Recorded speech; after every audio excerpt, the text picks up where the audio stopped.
ila hadratin Nabil Mustafa Rasulillah sallallahu alaihi wasallam wa ala alihi wa azwajihi wa dzurriyyatihi wa qurabatihi wa ahli baitihi wa ashabil kiram wa ila jami'il anbiya wal mursalin wal awliya wa syuhada wa salihin wa tabi'ina salihina ila yaumiddin wa ila abaina wa ummatina wa azdadina wa masyaikhina wa auladina wa dzurriyyatina wa ahli baitina wa jami'i man tabi'ana lahumul fatihah.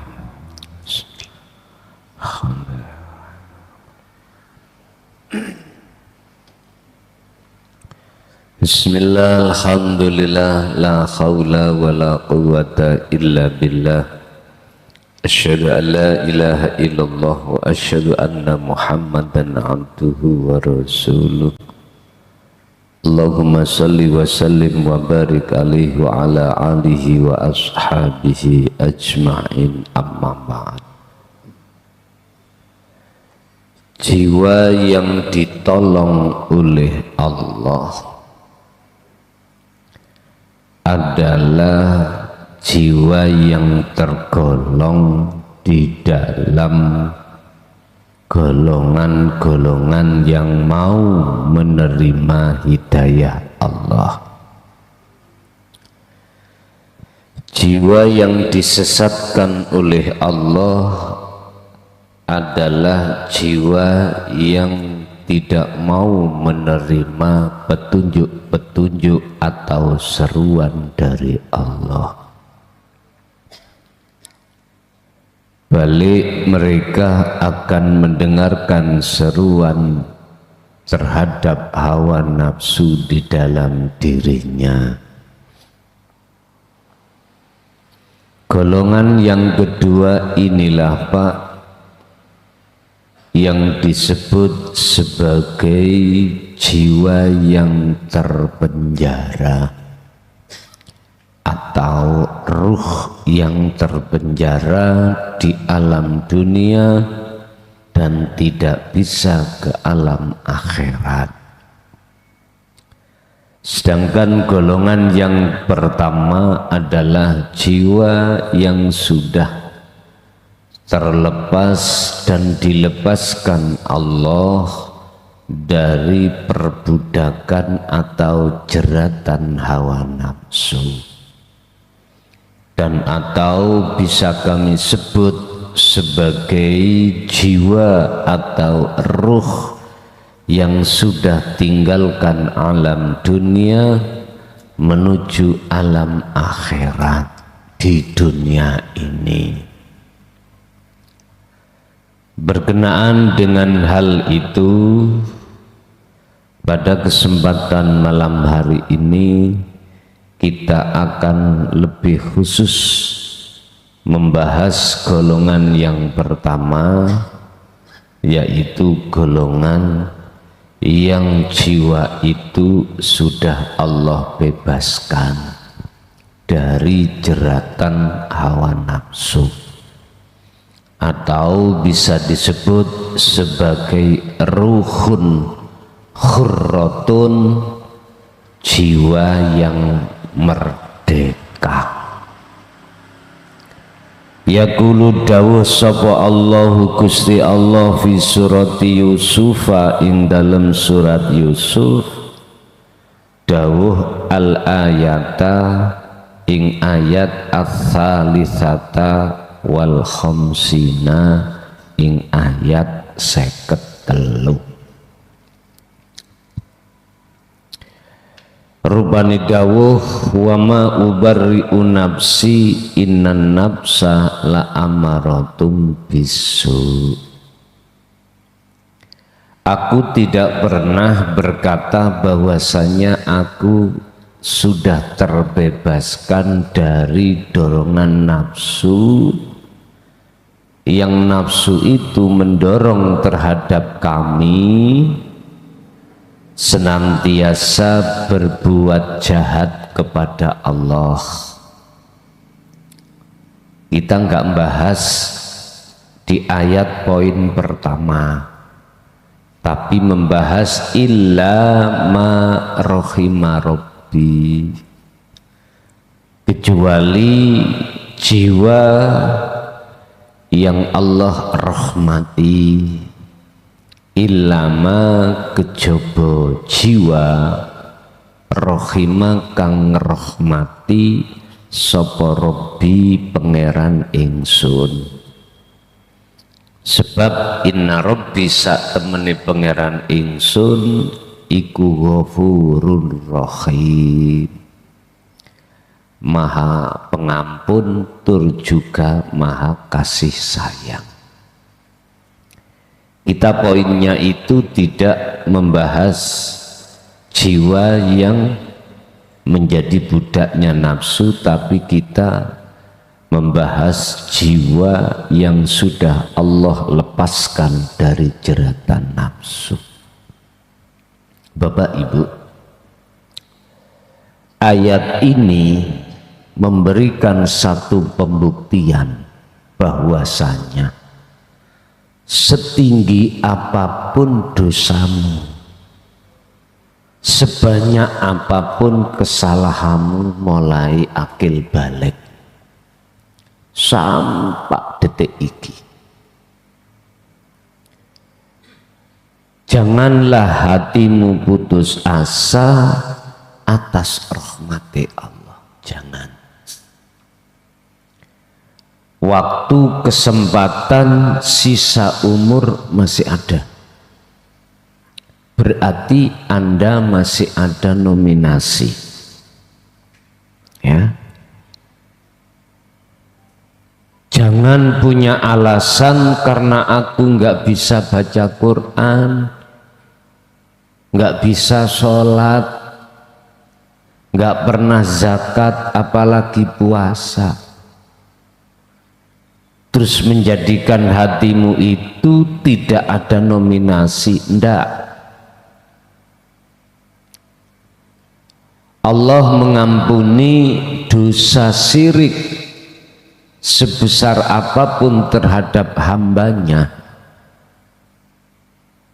jikalau yang turun itu rahmatnya.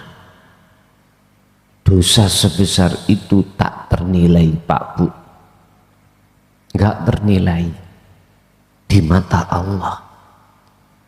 Padahal dalam satu sisi Allah katakan dalam surat Luqman ayat 13, ya bunayya la tusyrik billah inna syirka la zulmun azim.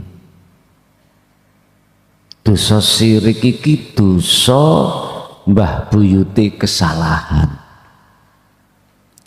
Atau dalam ayat lain Allah katakan dosa apapun Allah akan ampuni kecuali dosa syirik, kecuali pada hamba yang Allah kehendaki. Nah ini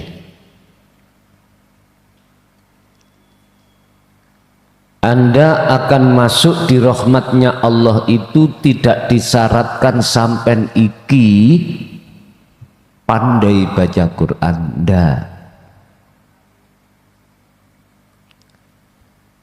Anda untuk meraih rahmat illa ma rahima rabbi itu tidak disyaratkan sama sekali bahwasanya syariat sampean kudu kandel. Ndak. Biarlah makalah ini bertentangan dengan yang lain. Yang sering katakan jangan pernah kau belajar ilmu hakikat jikalau syariatmu masih tipis. Biarlah wong bermakalah usah enak udele dewe.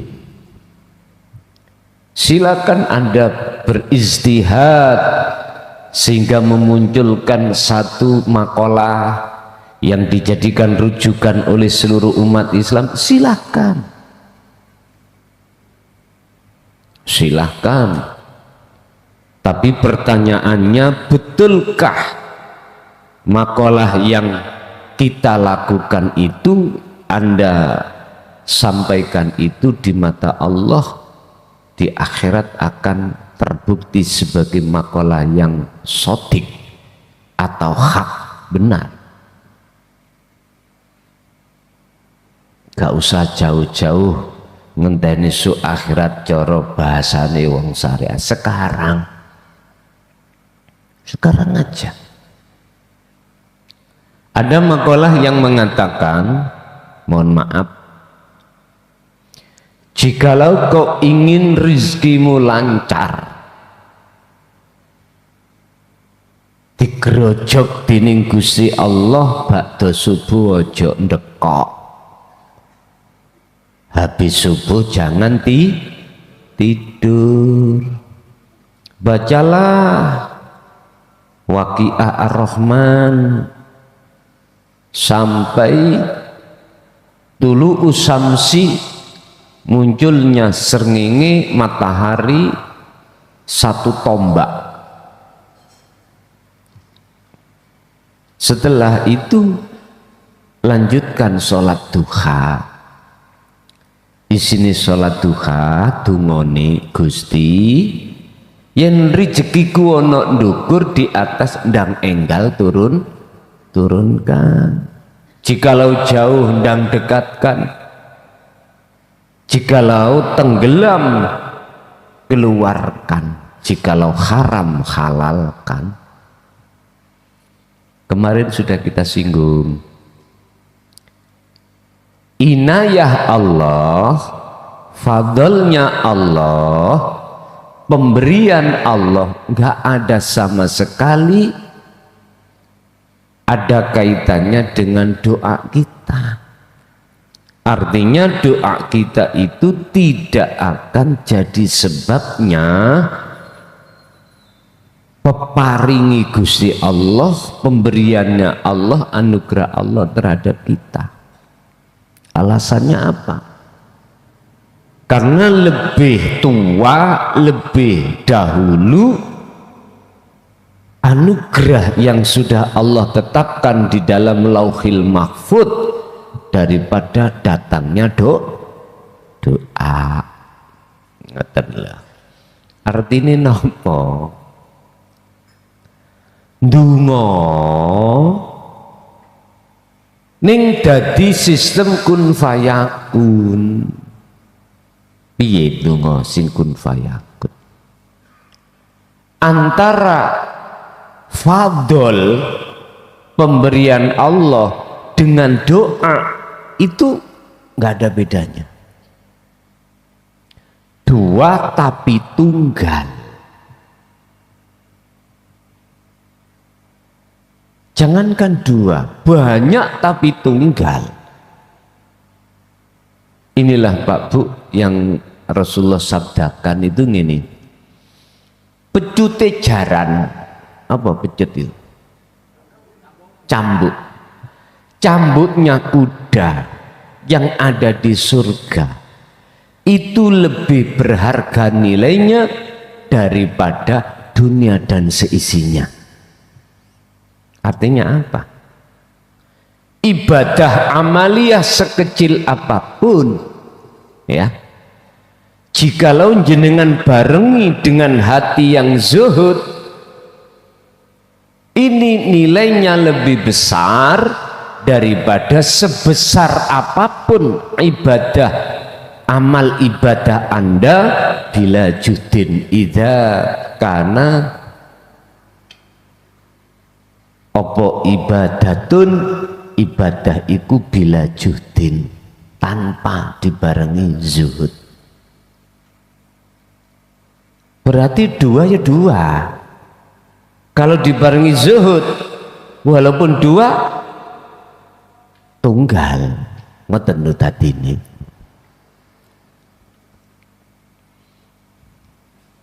Iki nek gak oleh hidayah Allah ya masih butak gak iso paham. Padha mek ngene, bapak ambek anak iku padha apa enggak? Ada dua apa enggak? Umpama tak omong iku tunggal, pikir ambek akalmu sampak, polomu bedah, ora iso ketemu, kudu ambek rasa. Makanya ulama ahli tasawuf itu memberikan satu kaidah yang berubah syuhudul wahdah fil kasrah. Pandanglah banyak itu di dalam satu. Syuhudul wahdah, syuhudul kasrah fil wahdah. Pandanglah banyak di dalam satu dan pandanglah satu di dalam banyak.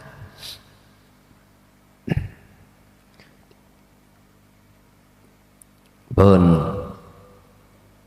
kita bicara illama rahima rabbi.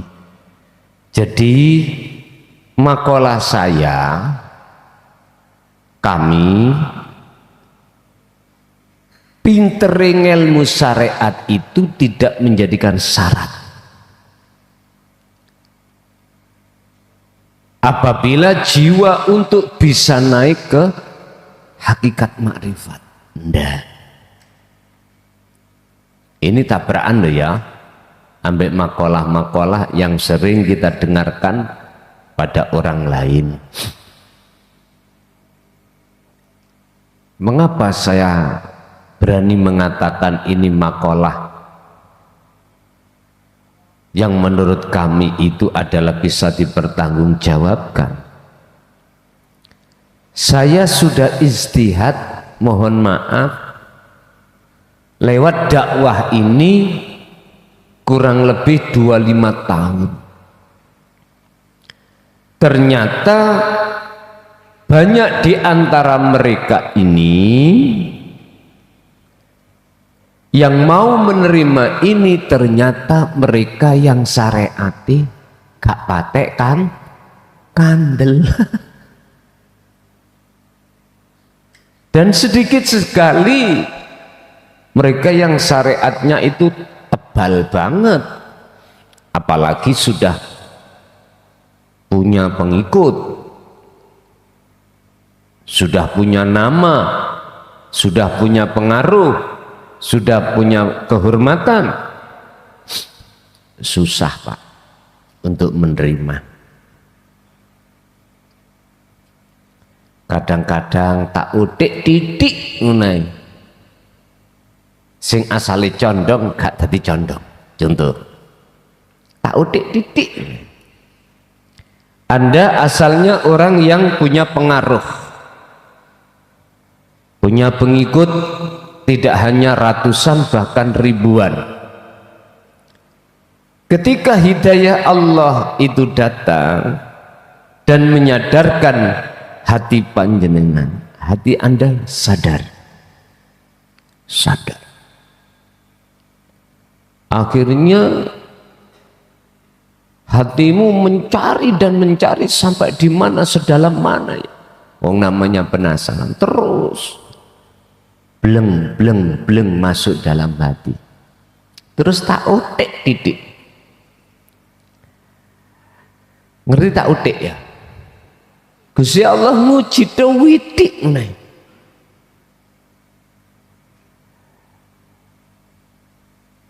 Tak udik titik, saya itu tidak sesuai, tidak punya akhlak di mata manusia. Entah bahasanya bagaimana, mbuh nguyuh ngatar, mbuh sualan cekak. Akhirnya Anda menyimpulkan dari teori hukum syariat, ngono kok ya ditiru. Wis aku pun dadi mamang. Lah nek gurune nguyuh ngadeg, ya muridé nguyuh melayu. Berlari. Gak cocok. Dari singkatane guru itu kudu digugulang bisa ditiru. Lah kok raine kelahasan aku disumpah lho. Pas mancing iki ya. Yo ambek ngatar ndukur wit pisan. Wis gak cocok lho, iku diutik sampean. Diutik. Asalnya jenengan iki mau meyakini jalur dinu tauhid, akhirnya Anda meragukan ini orang rek. Wis gak cocok. Ngalih. Iya kalau ngalih itu untuk mencari kebenaran yang sejalur. Enggak. Ngalih. Melorot imane. Ada yang seperti itu. Bapak Ibu hadirin rahimakumullah. Jadi terkadang kita itu enggak sadar sesuatu yang kita benci itu justru itu akan menjadi kekasih, dan sebaliknya sesuatu yang kita cintai suatu saat akan jadi musuh kita. Makanya Rasulullah kalau memberikan tuntunan dalam hadis, boleh kau mencintai apapun selain Allah, tapi sekedarnya aja. Jangan sampai mengalahkan cinta hatimu terhadap Allah. Mengapa demikian? Sebab di dalam pitutur ini mengandung pengertian bahwasanya apa yang kita cintai yang berbentuk selain Allah pasti kita tinggalkan, dan kita pasti ditinggalkan. Apapun Pak bentuknya. Dulu itu sekitar tahun 2000, kalau nggak salah 14 atau 15. Saya ini kan aslinya nggak ada hobi sama sekali untuk mancing, nggak ada. Terus ada salah satu, kok 2014 mboten sebelumnya mungkin 2007 2008 9 situ. Ada salah satu jamaah itu hobinya mancing, terus bermuhaddatsah terhadap saya, jagongan. Saya bilang gini, ya fulan, kui kok senengane mancing ae. Padahal dia itu orang sibuk.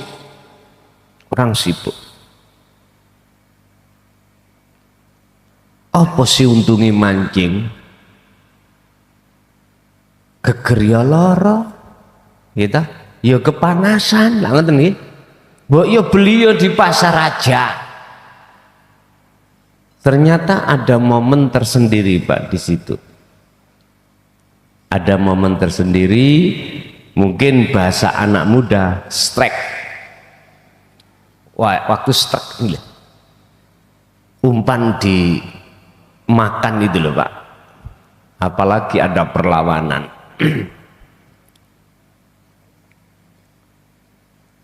Akhirnya saya tak coba Pak. Pertama, kedua, nagih. Akhirnya kenalah seseorang yang orang itu paling kaya di desa itu, paling kaya. Dia punya tambak itu nggak pernah Pak diperek atau diambil, kalau tidak 1 atau 2 bahkan 3 tahun.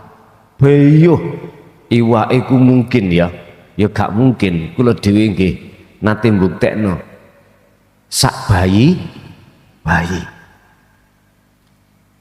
njebablak ngono, Masya Allah. Yang namanya senar nek ate unyil ngono senare, alah terus putus. Saya sowan ke rumah beliaunya Fulan tadi. Terus saya bermaksud untuk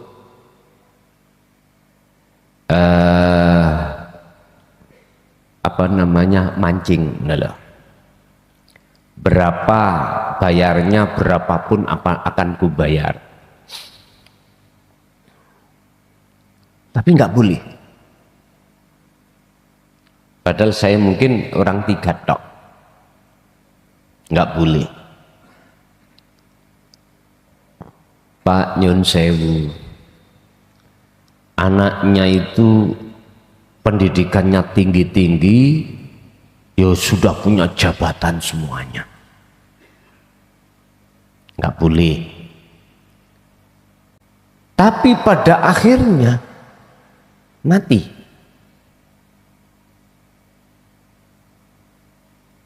Ditinggalkan enggak yang kita cintai? Tinggalkan.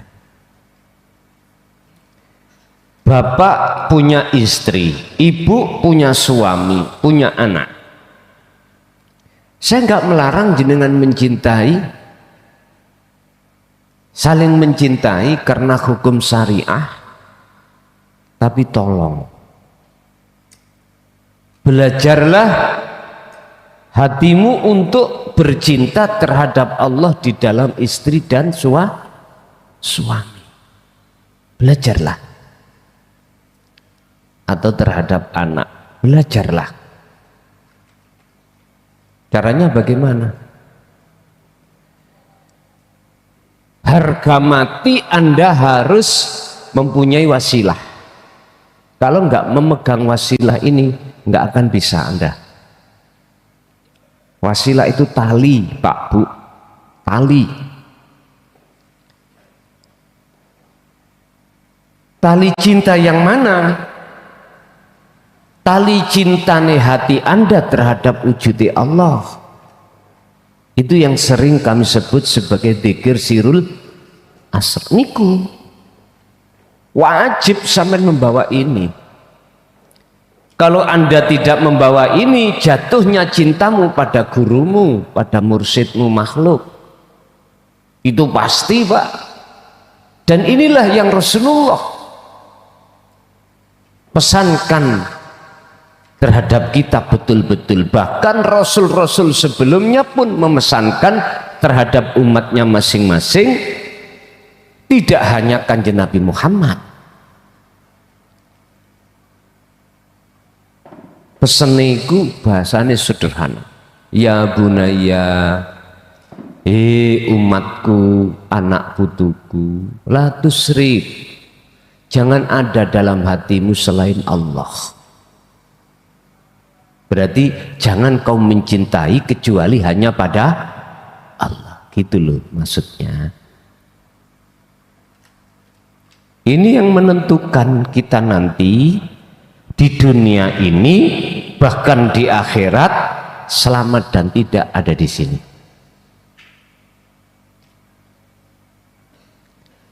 Kalau jenengan sudah tahu mencintai selain Allah pada akhirnya itu mengecewakan, meninggalkan dan kita tinggalkan.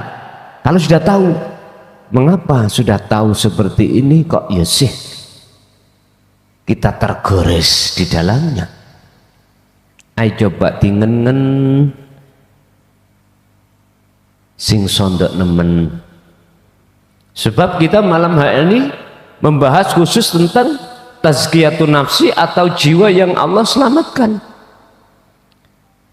Jiwa yang Allah bebaskan dari ikatan nafsu, rantainya nafsu.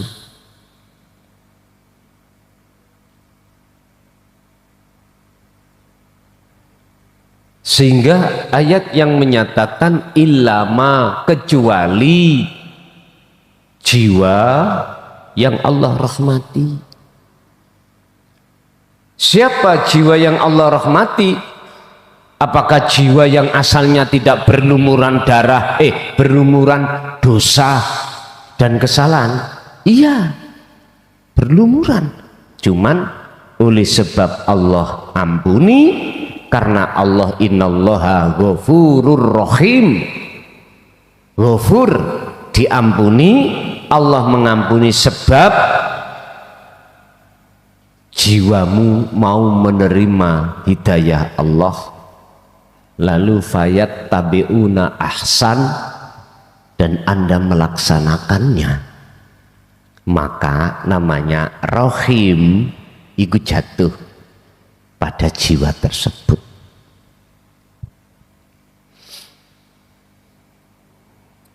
Hanafsu tawi jiwa allati kang tusaidu kang den tulungi, apa jiwa utawa ruh Allah ing Gusti Allah, iku hiya utawi ruh atau jiwa iku an-nafsu jiwa allati kang tasma'u kang ngrungokake, gelem ngrungokake sapa ruh, apa ruh atau jiwa ngrungokake nida Allahi ing penyeluke Allah, nida Allahi ing seruane Allah.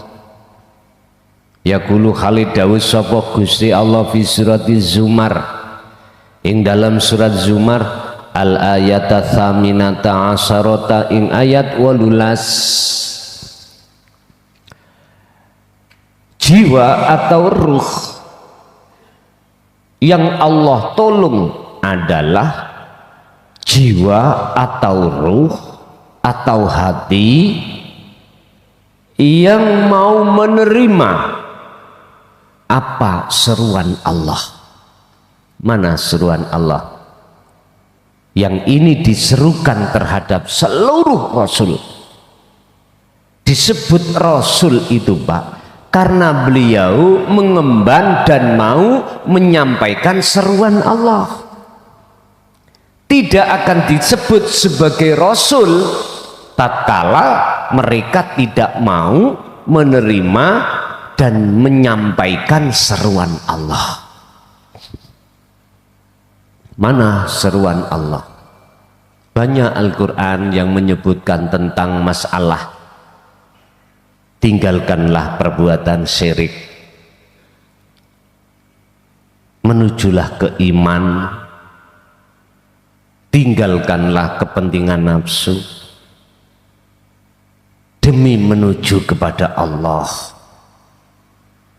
tinggalkanlah dunia, berangkatlah ke akhirat, carilah alam akhirat di atas alam dunia. Banyak ayat yang sifatnya itu seruan.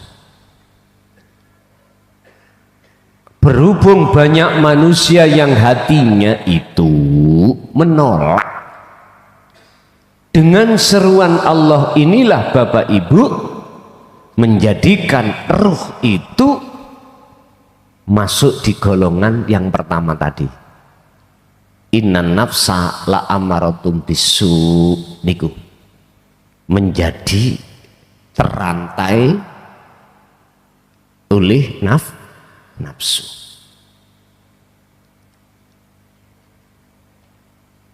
Tapi bagi mereka wa minhum man hadallah, mereka yang mau menerima petunjuk dari Allah dan mendengarkan seruan Allah, itulah mereka yang dimaksud dalam makalah ini, jiwa yang Allah tolong.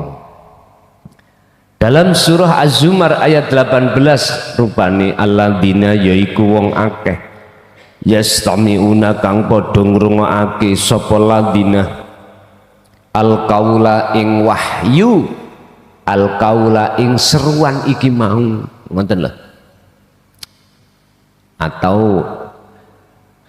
nida, seruan panggilan Allah.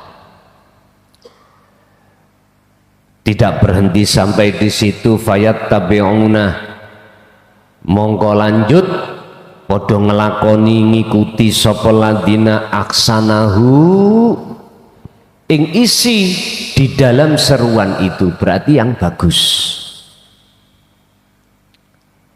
Ulaika utawi mengkono mereka iku alladzina hadza kang maringi hidayah sohum ing alladzina sapa Allah Gusti Allah, wa ulaika hum ulul albab. Itulah kesempurnaan akal, golongan orang yang akalnya disempurnakan. Artinya apa? Akal kan biasa gak mikir dunia toh Pak ya, gak mikir dunia. Akal ini saya artikan angen-angen. Albab itu adalah dia, mereka itu tidak hanya pakai otak tapi juga pakai hati, angen-angen hati. Lah hati hanya dibuat angen-angen tentang Allah. Kalau akal dibuat angen-angen tentang masalah dunia. Ulul albab itu di situ. Jadi sempurna. Hablum minan nas dia bawa, hablum minallah apalagi. Ini namanya ulul albab. Yang dimaksud fayat tabi'un ini adalah tidak sekedar dia itu beriman, tapi mengikuti petunjuk itu untuk dia laksanakan. Contoh, dasaran tauhid sudah digelar, masuk dalam hati. Perintah khalwat dzikir sudah dilaksanakan, beat sudah dilaksanakan, perintah khalwat dzikir selalu dia perhatikan. Nah, inilah Pak yang ku maksud, Anda akan mencintai Allah itu tidak akan mengalahkan cinta jenengan terhadap selain Allah. Dan atau taruhlah cinta hatimu terhadap Allah di atas segala-galanya. Niku maksudnya. Makanya ada lagu, cintai aku karena Allah, sayangi aku karena Allah. Lah wonten nggih. Bahasa karena itu yo apa yang ada dalam dirinya Allah itu sing jenengan cintai. Bukan seongkok fisik,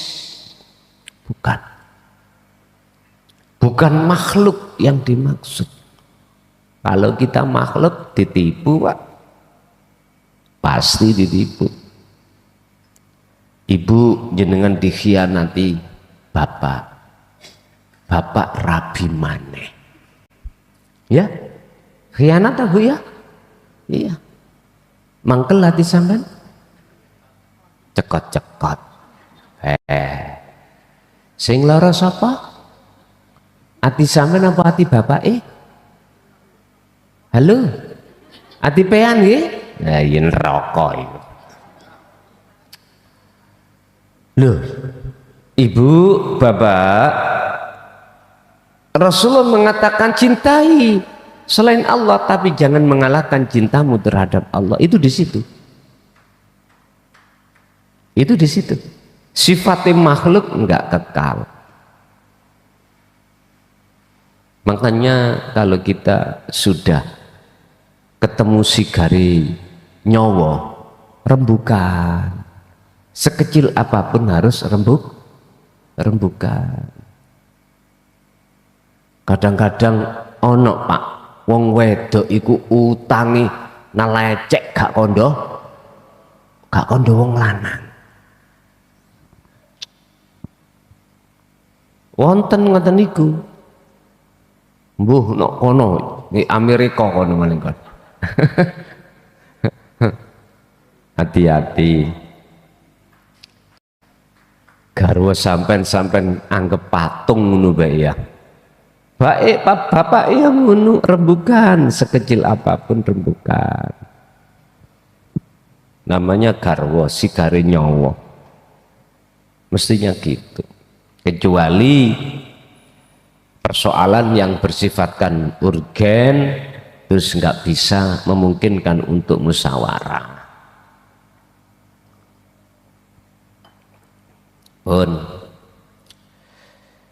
Jadi yang dimaksud Allah orang yang dipilih adalah orang yang tidak hanya mendengarkan akan tetapi juga mengikuti apa petunjuk yang telah disampaikan. Itulah Pak Bu yang disebut orang yang diberi Allah hidayah.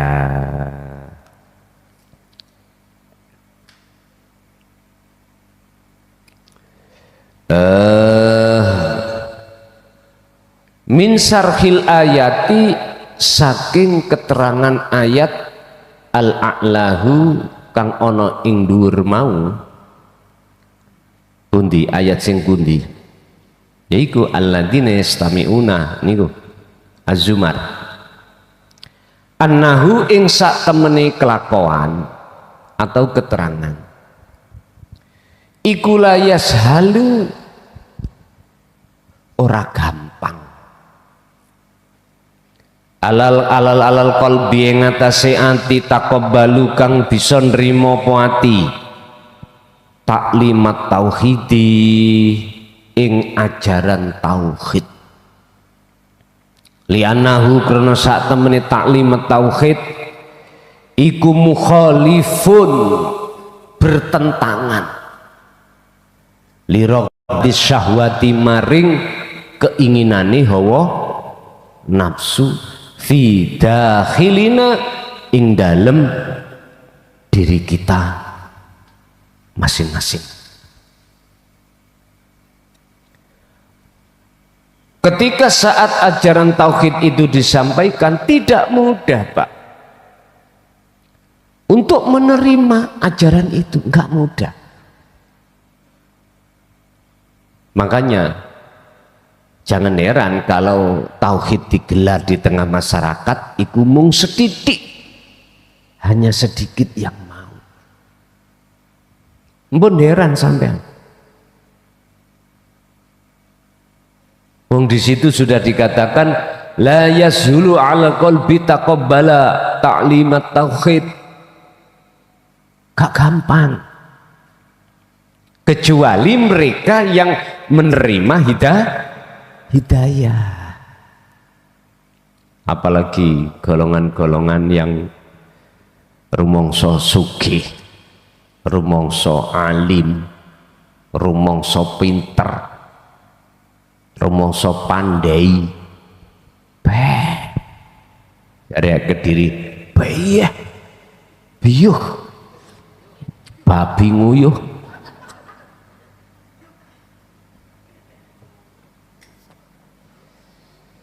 Allah, makanya longko Pak, orang-orang yang purun bertauhid itu longko, sedikit banget. Bertentangannya ada di mana dengan nafsu? Wasyahwatu tawilan utawi nafsu iku turidu ngarepake apa nafsu antas ada ing yen to nyenengi sira kulubana ing ati ira bidunya kelawan kesenangan dunya. Satu sisi nafsu itu menghendaki hatimu nyenengin dunya, satu sisi wa ta'limut tauhidilan utawi pendidikan atau ajaran tauhid iku yad'u ngajak narik kulubana ing yad'u kang narik apa-apa taklimat tauhid kulubana ing piro-piro ati ira menungso liyakuna supaya ana apa alqalbu ati iku ala bayinatin ing atase ana kesadaran minallahi saking Allah. Lho niki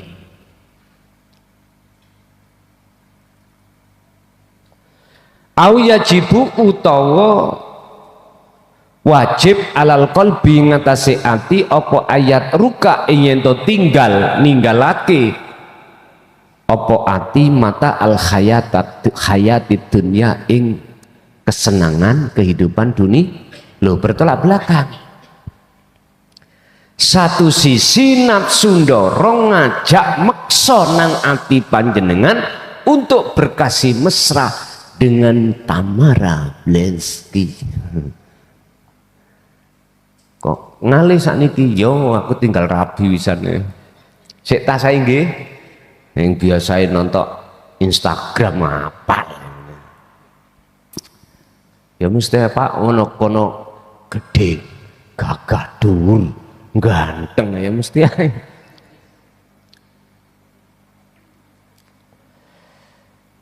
Siapa di antara banyak manusia yang tidak suka dengan nyun sewu sandang pangan papan mewah, semuanya manusiawiyah iku, ngoten lho nggih. Manusia enggak apa-apa. Nyun sewu langsung saya kasih contoh Rasulullah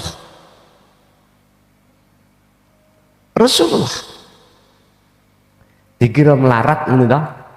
Lah gak ketara beliau itu. Cuman warisan yang termahal adalah Al-Quran dan Al-Hadis. Ghanimah beliau harta rampasan, walaupun dia itu ngalah terhadap para sahabat. Ini ono harta rampasan habis perangi Rasulullah minggir.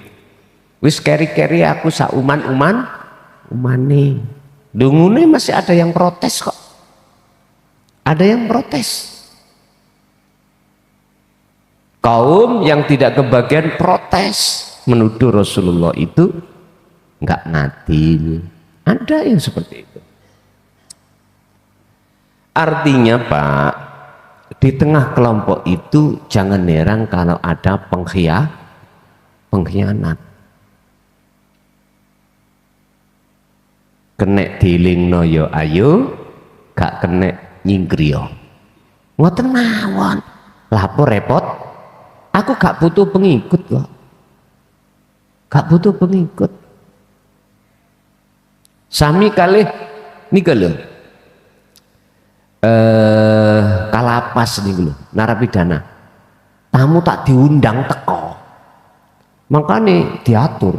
Kuwi nek gak nganut ya tak layar. Tak layar iku tak pindah, ngoten lho. Makane arek LP nek ngelanggar iku wis ada ya diampuni, ada yang keterlaluan akhirnya di layar di LP yang lain. Iku ndadekno anu Pak catatan ambek LP sing dipindahi tentang remisi, tentang PB, tentang CB dipertimbangkan. Mau nih dikasih remisi akhirnya nggak jadi karena pertimbangan iku mau. Lo jenengan kok paham? Lo mantan oke. Jadi ya paham. Sama. Niat sampai ke sini apa? Takarub, oke, mendekat. Belajar, mendekat. Ilmu nih untuk mendekat dan bertemu Allah. Oke. Kalau sudah seperti itu tolong pengurus itu memberikan tata tertib itu demi ben jenengan iki cara wong nu disiplin ngelmune, disiplin dikire dan seterusnya. Nek mriki sampai niate bisnis ngono alah ngapunten, bukannya gak ngolehi enggak, tapi ojo terlalu. Wis tak elingno iki ojo difotokopi kitab iki. Lah kok difotokopi didol. Ya apa maneh.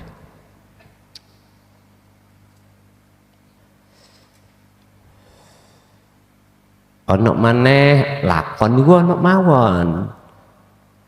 Kancane diperes, kancane dipajek. Ya wis. Kemarin nak singgung tau kan.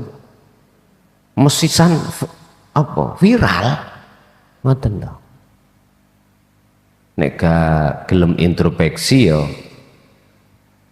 Dengan tidak mengurangi rasa hormat, udah keluar teko Ponpes Jaya Baru. Aku gak butuh, gak butuh. Gusti Allah gak butuh disembah. Tapi wajib jenengan kali kula ngabdi nang Gusti Allah. Pengurus oleh rekod doyoyo opo jajal, semuanya demi kemaslahatan kita. Niat kita kholis, bersih dari rumah memang untuk ngangsung ilmu kaweruh, untuk dijadikan sebagai modal mendekat dan bertemu Allah. Jangan dikotori, karena tidak semua orang di luar sana Pak Bu yang tidak Allah kasih kesempatan untuk belajar ini. Ribuan hitungannya, kita itu yang DKI Allah diberikan Allah kesempatan itu prosentasenya itu wis gak nyucuk. Ngerti gak nyucuk nggih? Witik banget. Wis biar dah melangen-angen kabeh. Letak pertentangannya nafsu dengan ajaran tauhid ini. Kalau nafsu mendorong hati kita untuk mencintai selain Allah, kalau ajaran tauhid mendorong untuk hanya bercinta pada Allah. Disitulah letaknya. Al-khulasatu tawi ringkesane iku idza tahura, tatkalane wis agawe bebersih apa alqalbu ati min adna sihi saking piro-piro regete ati, wa do'ahu mongko nyeleh ing ati sapa Allah Gusti Allah fi maqamil fana, mesti diseleh Allah ning makom fana. Kalau proses tazkiyatul nafsi, bebersih jiwa dari kotoran yang mengotori jiwa, berarti rantai ini nafsu, maka mesti jenengan iki dimasukkan Allah di alam atau di makom fana. Laksana gini Pak. Saya mau ke Jakarta. Tadi saya itu dibelo oleh masyarakat. Ngerti dibelo ya? Dirantai ambek masyarakat. Ketika rantai itu masih merantai saya, mungkinkah saya akan bisa sampai ke Jakarta? Gak mungkin toh? Gak mungkin. Bisanya saya akan sampai ke Jakarta, wajib terlebih dahulu rantai yang mengikat saya itu harus dilepaskan. Apa rantainya nafsu dalam diri kita? Keakuan diri, egoisme. Ini eksistensi kita. Ini loh Pak, rantai yang paling halus. Lah di dalam keakuan diri ini ada buahnya. Apa buahnya? Pang-pangi itu buahnya. Apa bahasa pang? Ranting-rantingnya banyak Pak. Keakuan kita sebagai makhluk, ini wekku, ini kerja aku, semua cuma ngaku-ngaku itu. Pak, saya sadar Pak kalau bicara itu mudah, Saya sadar Pak, jikalau memahami ini mudah, tapi tolong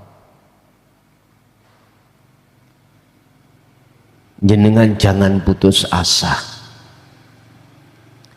Ketika melaksanakan pembuktian ilmu itu masih berat, jenengan jangan putus asa. Terus sampai lakukan, terus lakukan. Sebab orang yang leher dalam menaiki kuda atau menaiki sepeda, jangan dikira dia itu tidak latihan terus menerus. Berlatih Pak. Yang dia itu tidak takut jatuh, berdarah. Mereka tidak memperhitungkan itu Pak, Bu. Luwih-luwih jenengan yang Allah berikan kesempatan bermukim di pondok. Estu kapan mana jenengan gak tak tangisi saat ini? Sampeyan bandingkanlah ketika saat jenengan di rumah campur dengan anak tetangga, pengaruhnya luar biasa. Kalau dibanding jenengan ketika saat di dalam perut ikan nun, ya pondok niki perut ikan nun niku, lebih banyak pengaruhnya di luar Bapak Ibu daripada di dalam. Lah, kesempatan yang bagus ini tolong jadikan sebagai hatimu untuk tambah semangat. Nggak cukup 3 hari, 7 hari, nggak cukup 7 hari, 17 hari, 21 hari, 40 hari, silakan. Allah sampai memberikan satu waktu yang seperti itu yang sangat berharga buat kita. Ingat, masa sekarang nggak mungkin akan terjadi terulang masa kemarin.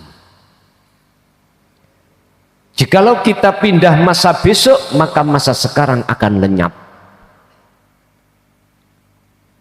Sak rugi-rugi ini wong sing paling rugi adalah ketika saat Allah memberikan satu kesempatan untuk ingat pada Allah, kita itu tidak gunakan dengan sebaik-baiknya.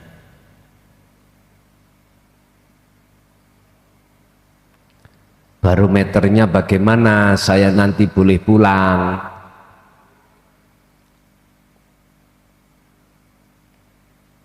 Kula nggih mboten gandoli, nggih mboten ngeculno. Semuanya itu Allah berikan sesuai dengan apa yang terjadi. Wa may ya'mal mithqala dzarratin, di situ. Udah. Makanya tadi saya katakan, sungguh perhatikan hati jenengan dengan waktu demi waktu yang sudah Allah berikan dengan baik ini.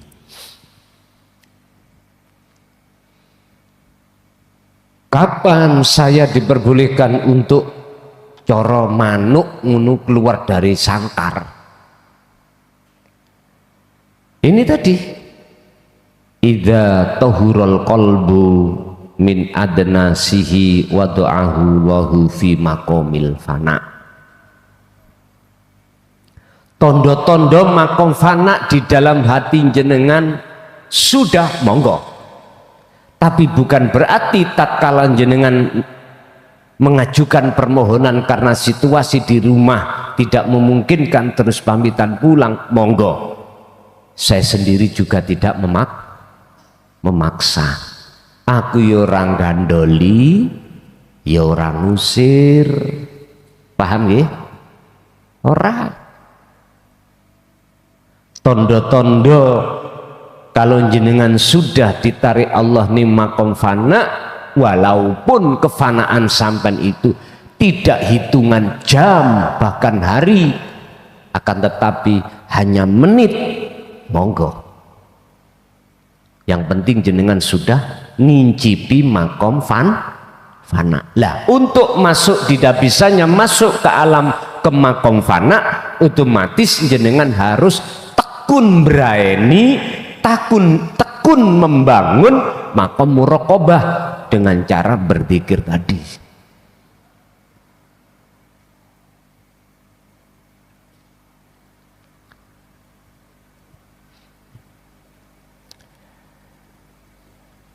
Miturut ringkasan dalam makalah ini, makom fana itu pasti Allah letakkan dalam hatimu seiring berjalannya waktu. Idza tahurat, tatkalane Allah bersehake atimu sangka dene rantene hawa nafsu. Lah Allah membersihkan itu prosesnya karena kita ditakdir nih Allah untuk selalu berzikir. Wahada utawi iki makom fana iku sama den arani apa makom fana, diarani nafsan ing jiwa khurratan kang merdeka. Ya wis merdeka udah. Istilah negara Indonesia dulu, Pak, sebelum 45 menurut sejarah, Indonesia itu negara yang terjajah. Yang menjajah itu berbagai macam negara. Negara kalau dijajah oleh negara lain, pasti hukum yang diterapkan adalah hukumnya sang penjajah. Jiwa kalau dijajah oleh nafsu, jiwa wajib mengikuti hukumnya nafsu. Apa hukumnya nafsu? Selalu melalaikan Allah dengan cara yastahibbunal hayata dunya, dipaksa hati ini untuk bercinta pada dunia.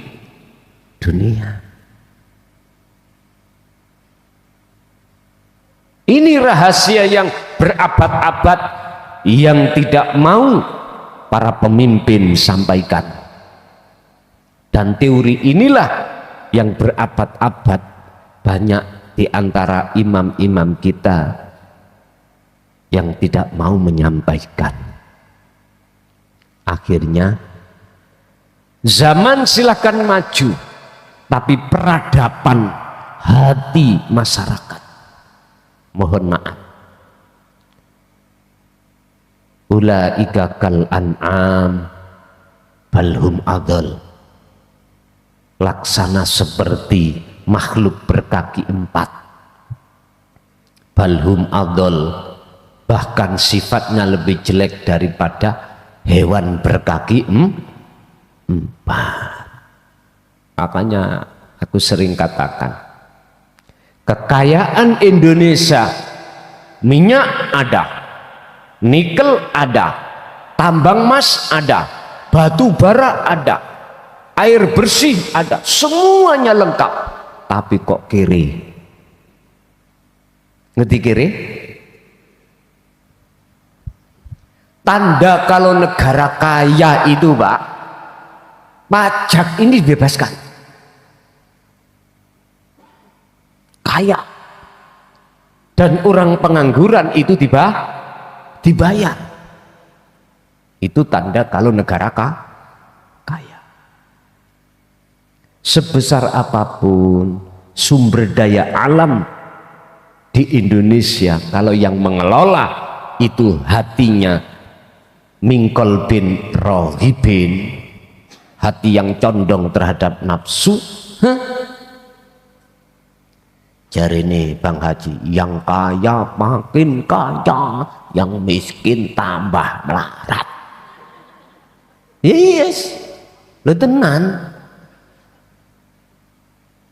Ngomong apa? Fakta ini.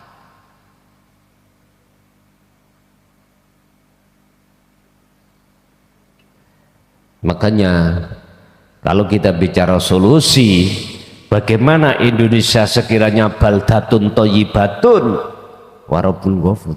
Satu jawabannya masuk di dalam makalah ini.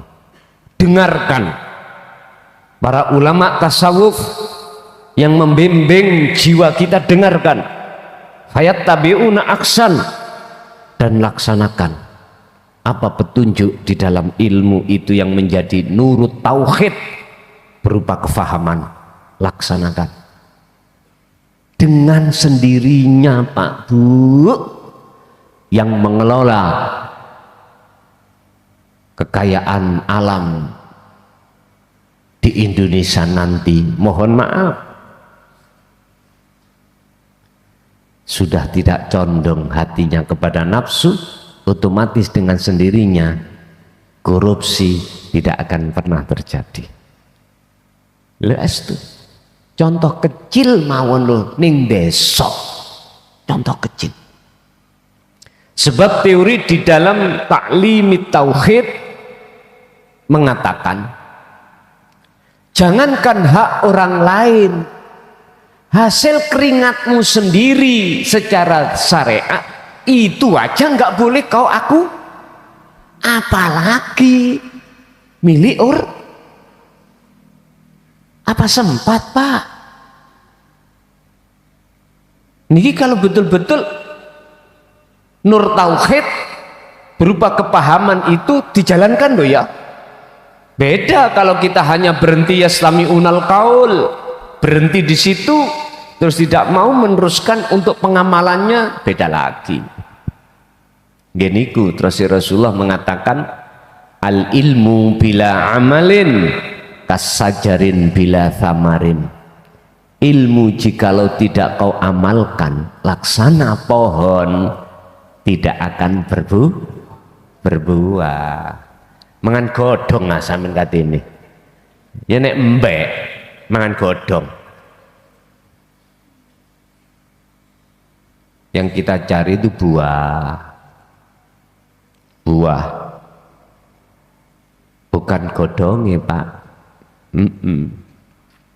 Bapak Ibu hadirin rahimallah, sebagai kesimpulan, jiwa yang sudah merdeka adalah jiwa yang sudah Allah taruh di dalam alam fana atau makom fana. Makom fana adalah makom di mana hatimu sudah tidak ada selain kecuali Allah. Cuman aja kefanaan dalam hatimu itu bertingkat-tingkat. Ada hitungan menit, bahkan ada yang detik, ada yang jam, ada yang hari, begitulah seterusnya. Tapi yang jelas saya katakan, jiwa yang sudah merdeka adalah jiwa yang sudah tidak ada ketergantungan terhadap orang lain. Enggak ada ketergantungan. Istilah bahasa guru, ojo pisan-pisan kau mulang karena uang. Jangan minta-minta terhadap jamaah, tapi jangan pernah kau menolak manakala dikasih Allah lewat jamaah. Loh gitu loh maksudnya. Itulah karakter orang-orang yang sudah sampai pada Allah itu di situ. Jikalau alasan gini, alasan itu, iku nek bahasaku modus. Bukan modul loh ya. Nah, modus. Nggih, ngaten mawon. Dia dados ngelmu ingkang dadi pepiling ning ati kita tambah baik ing ngersane Allah. Al-Fatihah. Pemirsa yang dirahmati Allah, begitu tadi uraian dari Romo Kiai Haji Mukhlason Rosyid. Semoga apa yang disampaikan dan didawuhkan tadi bisa menjadikan ilmu yang bermanfaat bagi kita semua. Yang akhirnya apa yang kita amalkan dan kita lakukan menjadi lebih sempurna. Amin amin ya rabbal alamin. Kurang lebih mohon maaf. Assalamualaikum warahmatullahi wabarakatuh.